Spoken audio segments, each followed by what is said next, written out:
Good morning to all. భూపసార్ history క్లాసెస్కు స్వాగతం. ఉచితంగా కాంపిటేటివ్ ఎగ్జామ్స్కు ప్రిపేర్ అయ్యే విద్యార్థులకు కాంపిటేటివ్ కోచింగ్ అందిస్తున్న ఏకైక ఛానల్ భూపసార్ హిస్టరీ క్లాసెస్.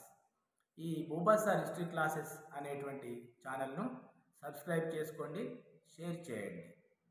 భారతదేశ చరిత్రలో ప్రాథమిక ఆధారాలు అని పురావస్తు ఆధారాలను పిలుస్తాం. ఇవి శాసనాలు, నాణేలు మరియు కట్టడాలుగా చెప్పబడతాయి. ఇవి అత్యంత విశ్వసనీయమైనటువంటి ఆధారాలు, సప్రమాణత కలిగినటువంటి ఆధారాలు. వీటితో పాటు లౌకిక ఆధారాలు కూడా అత్యంత విశ్వసనీయమైనటువంటి ఆధారాలుగా చెప్పవచ్చు.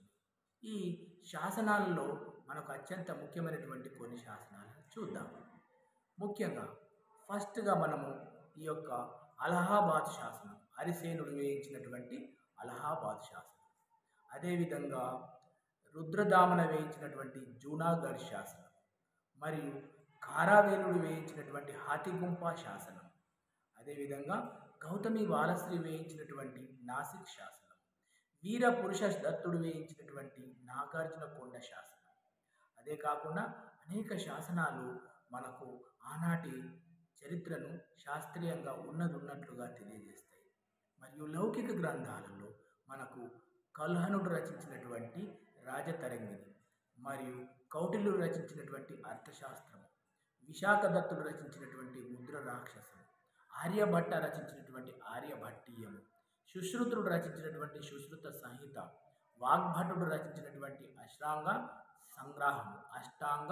సంగ్రహము, అదేవిధంగా చరకుడు రచించినటువంటి చరక సంహిత, బ్రహ్మగుప్తుడి యొక్క బ్రహ్మసూత్రాలు, మరియు ఈ యొక్క భాస్కరాచార్యుడి యొక్క ఖగోళ శాస్త్ర సూత్రాలు. ఇవన్నీ కూడా లౌకిక ఆధారాలుగా చెప్పబడతాయి. మరియు విదేశీయుల యొక్క రచనలు కూడా మనకు అత్యంత విశ్వసనీయమైనవిగా చెప్పవచ్చు. కాబట్టి ఈ యొక్క పోటీ పరీక్షల్లో మీరు ఈ బిట్లను పోగొట్టకుండా మన జాగ్రత్తగా అధ్యయనం చేయాల్సి ఉంటుంది.